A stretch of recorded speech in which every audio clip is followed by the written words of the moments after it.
Well, Foggy was found when she was 6 months old by me rolling around on heat,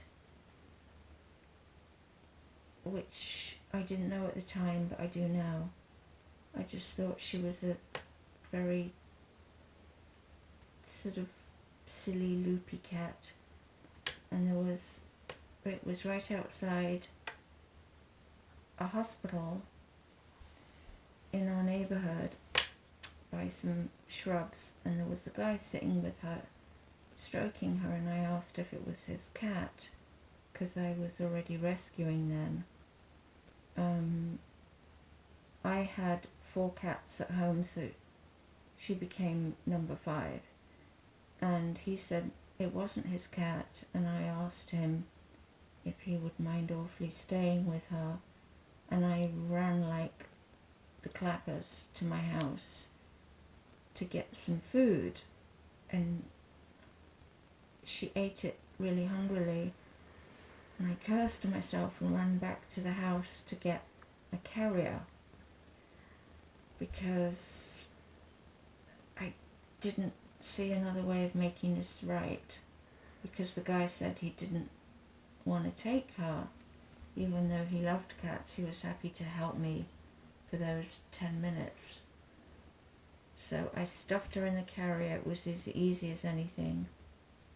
I put up posters. I just found her found poster actually from 2004 in my old diary, and I got one phone call from somebody telling me to please not give her back to a gentleman called X, because he was the superintendent of a nearby building, and he was holding her and her brother and was hoping that they would have a litter together.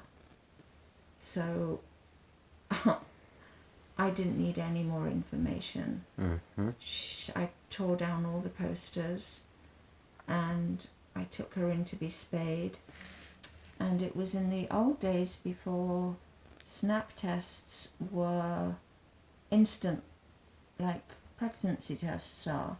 And I had to isolate her until we got the results back. And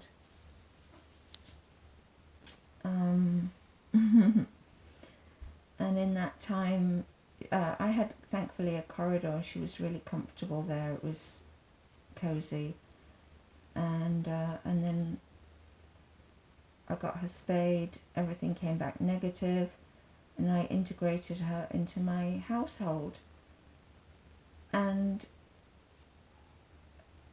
funnily enough, and this is where, as a rescuer, I do try and encourage people not to give up easily, because it took me a few years.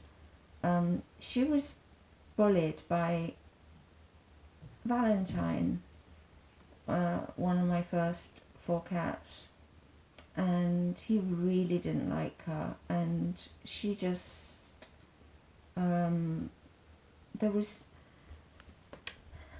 she didn't retaliate, she just made a lot of noise. She made it very clear that she was being harassed and chased, and she just ran away from him. And we lived in that chaos for 3 years, and then one day it just kind of stopped. And that's why I really encourage people to just hang on in there, because you don't know. And as long as there's no blood being shed and no eyeballs are being gouged and there are no puncture wounds and no fur flying, you're okay. So there's a little bit of hissing and growling and spitting, so what? That's how she spent her first 3 years. And then she dished it back out to another rescue of mine who was adopted out, completing the bullying circle. And ever since then she's been the the queen of the household. And she's a darling. She pretty much gets on with everybody. And very mild-mannered. Yeah, she greets every human that walks through this door, no matter who they are, with her particular brand of meowing, which frightens some people. And I have to tell people that I'm very pleased to see you, because it's quite loud. And then you just say hello to her, and then she sniffs you and pet her, and then she'll go and leave you alone. I hear her in every phone call to Basia in the background. I think she knows it's me calling. I don't know why she does it, but there is something about the phone. And pay attention to me, not yeah, she does not the little rectangle. She does not like me being on the phone, and I have to put her on my knee to make her quiet. And I know Lon doesn't mind, so she gets super loud. It's actually quite funny, isn't it? She's a dramatic soprano. She really is, and I don't understand it. I've talked to the doctor about it. I'm not worried about it, and it doesn't bother me, but she makes this very guttural sound. It's not a meow by any stretch of the imagination.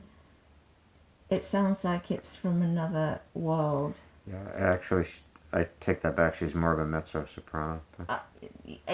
Yes. And when she goes into the bathroom where she has her special water jug, she makes that sound right before she drinks her water, and then she comes back. And she did it in the middle of the night the other day, the day of her visit. She went and howled by the slightly open window, and I wondered if there was a stray cat in the garden, and I got up to look, and it was nothing. I just brought her back to bed, and she was just fine.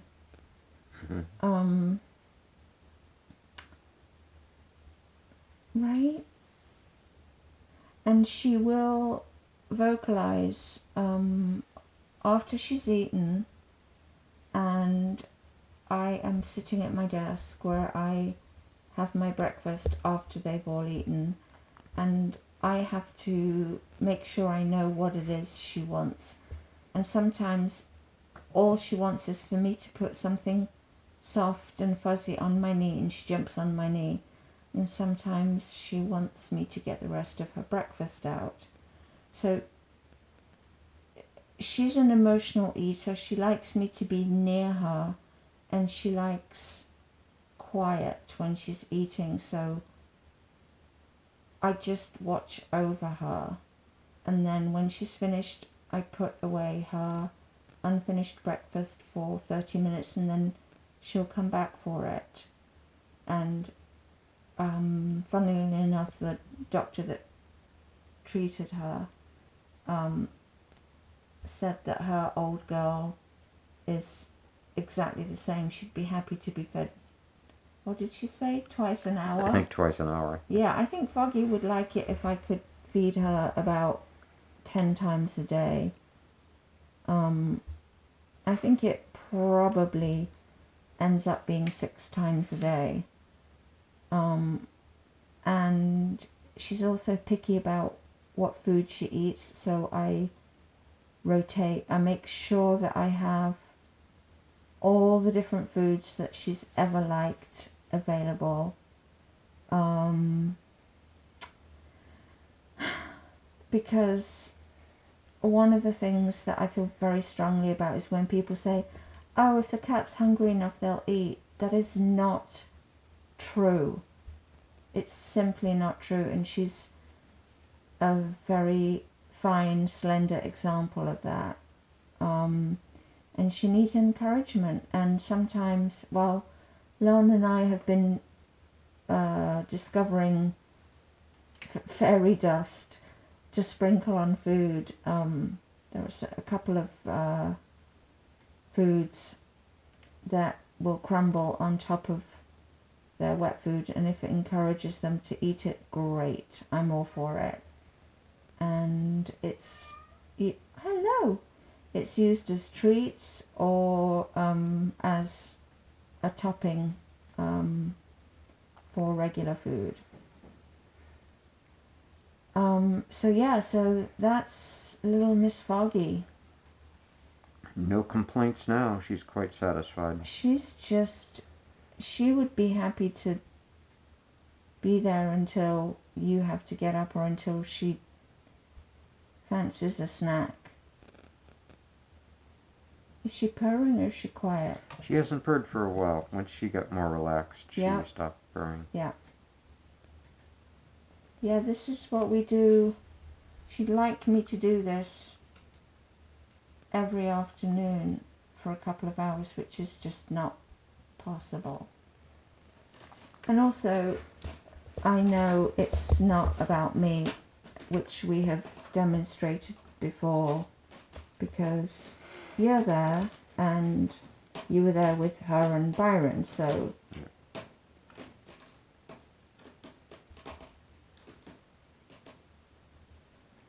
but she always engages with me every time I come over here. absolutely. She knows when you're coming. Sometimes when I'm in a different room, I can hear by the tone of her vocalization that you've entered the apartment. So, in some ways she's easy to read because she's got a different pitch and tone and yeah, for every eventuality. And a special one for the opossums outside. And a special one for a delivery person at the front door. Well, she's lovely and calm. Thank you, Lon. Yes, you're welcome.